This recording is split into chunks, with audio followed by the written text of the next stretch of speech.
सुरक्षा कानून लागू करे। पत्रकारों के ऊपर आए दिन उनको धमकियां दी जा रही है, उनके ऊपर हमले हो रहे हैं, आए दिन उनके तमाम प्रताड़नाएं दी जा रही है, बिना उनके जांच पड़ताल के उनका एफआईआर कर दिया जा रहा है। तो इन सब चीजों से बचाव के लिए पत्रकार सुरक्षा कानून बनाना बहुत अति आवश्यक है। बहुत सी सरकारों ने हम लोगों के मांग पे और विभिन्न संगठनों के मांग पे वहां की सरकारों ने पत्रकार सुरक्षा कानून लागू तो कर दिया गया। छत्तीसगढ़ सरकार ने भी पत्रकार सुरक्षा कानून लागू कर दिया। महाराष्ट्र की भी सरकार ने पत्रकार सुरक्षा कानून लागू कर दिया।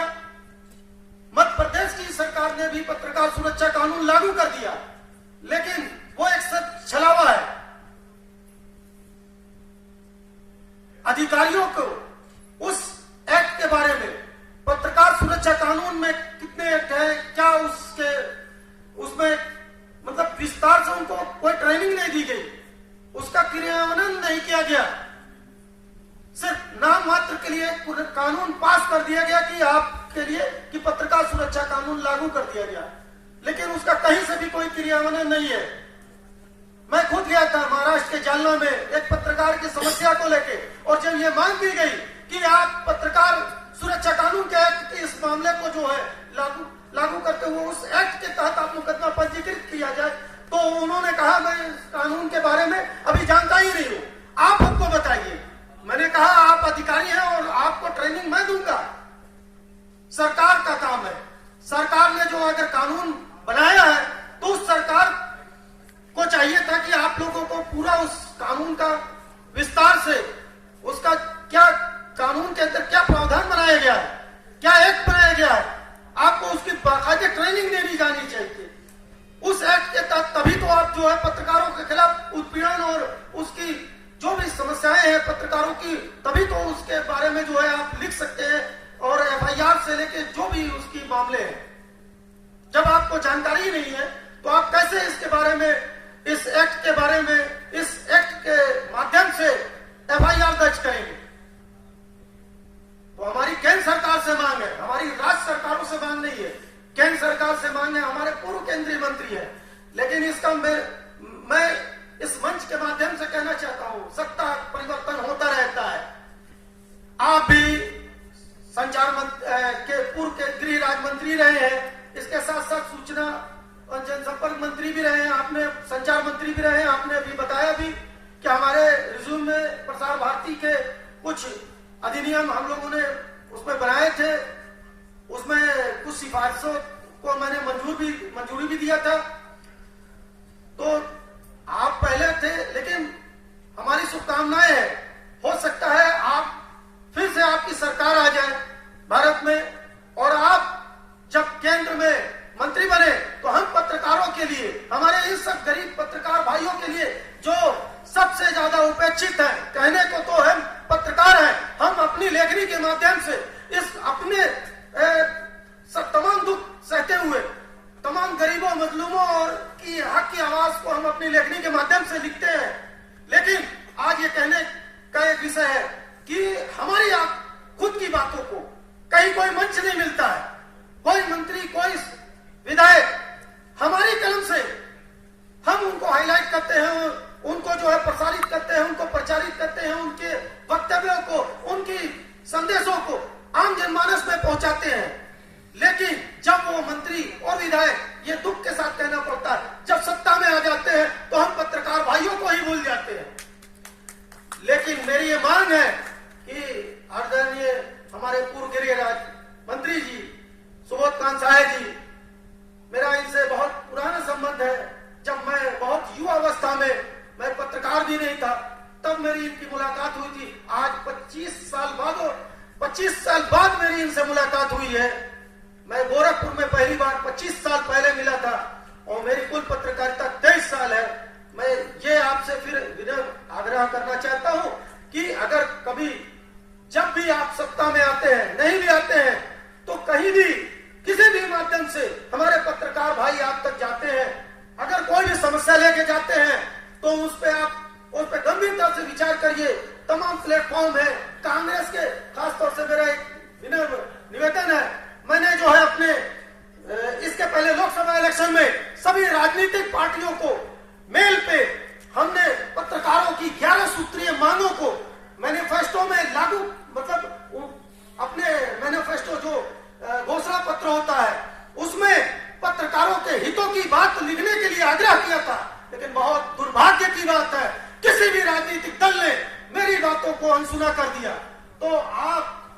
तौर से अपनी जो केंद्रीय कमेटी की बैठक होगी, राहुल गांधी जी की बैठक होगी, तो खास तौर से आप कांग्रेस पार्टी के मैनिफेस्टो में पत्रकारों की जो हक हुकूक की बातें हैं, उनकी समस्याएं हैं, उसको लिखने का कार्य करेंगे।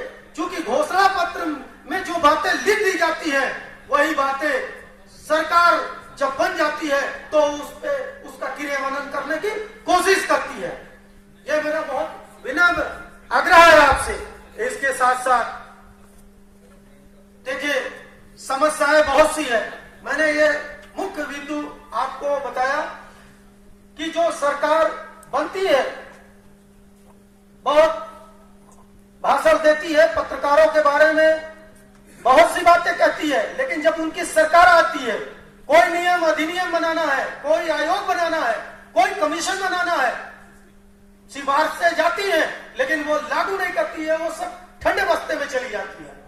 बहुत लंबी मांग हम लोगों की, संगठन 2008 में बना, मैं उस पर भी चर्चा करूंगा, लेकिन मैं इस बात पे चर्चा करना चाहता हूं। अभी हमारे मंत्री जी ने एक बात कही विज्ञापन से रिलेटेड, तो मैं ये कहना चाहता हूं, हम लोगों ने बहुत दिनों से ये लड़ाई लड़ी थी।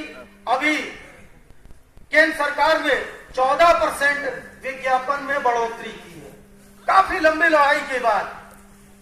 ये आप लोगों के लिए खुशी का विषय है, जो हमारे पत्रकार भाई अखबार चलाते हैं, उनके लिए खुशी की बात है कि 14% हुई है, कुछ में 26% हुई है, लेकिन विज्ञापन में बढ़ोतरी हुई है। ये ऐसे ही नहीं मिली है, लगातार हम जैसे यानी इंडियन जर्नलिस्ट एसोसिएशन तो आप लोगों की समस्याओं के लिए लड़ रहा है, लेकिन इसके साथ साथ मैं ये नहीं कहना चाहूंगा कि मेरी ही मांगे मान ली गई। और भी संगठन हमारे, और भी भाई, और भी ट्रेड यूनियन फेडरेशन चला रहे हैं, वो भी आपकी आवाज को उठाते रहते हैं, और हम लोग भी लगातार आप लोगों की आवाज को उठाते रहते हैं विभिन्न माध्यमों से, ज्ञापन से, धरना प्रदर्शन, मार्च, जुलूस, इन सब माध्यमों से। तो वो मांग हमारी पूरी हुई, और हम लोग बिहार में भी हम लोगों ने इस चीज पे संघर्ष किया था, पत्रकार पेंशन योजना और उनकी बीमा योजना के लिए, जिसमें इसके पहले जब नीतीश कुमार की सरकार बनी थी, तो उन्होंने पत्रकार पेंशन योजना और भविष्य निधि की योजना लागू किया। हमारे यूपी में भी योगी आदित्यनाथ जी ने अभी जल्द ही हम लोगों की मांगों को जो है मान लिया है, लेकिन उसमें मानक बहुत जटिल बनाया गया है। मैं ये बात कहना चाहता हूं, लागू तो कोई चीज किया जा रहा है, लेकिन मानक इतने जटिल है तो उस श्रेणी में आप आ ही नहीं सकते हैं। मेरा आम पत्रकार भाई उस श्रेणी में आ ही नहीं सकता है। तो जो मानक बनाए गए हैं उसमें शिथिलता होनी चाहिए, उसमें सरलीकरण होना चाहिए कि जो उसका लाभ ज्यादा से ज्यादा पत्रकार वो उठा सके। आज पत्रकारिता नहीं हो रही है, पत्रकारिता का बाजारीकरण हो गया है।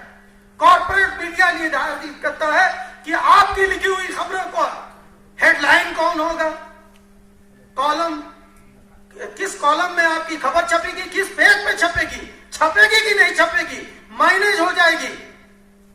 ये आप नहीं डिक्टो कर सकते हैं कि आपकी खबर आज छपेगी कि कल छपेगी कि नहीं छपेगी, ये आप नहीं कर सकते। कॉर्पोरेट मीडिया हावी हो गया है।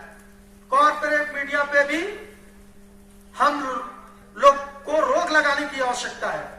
आज तक मैंने कभी भी 1 रुपए का विज्ञापन, मैं अपनी बात कर रहा हूं, 23 साल में मैंने कभी भी 1 रुपए का विज्ञापन किसी भी अखबार को नहीं दिया है। क्यों?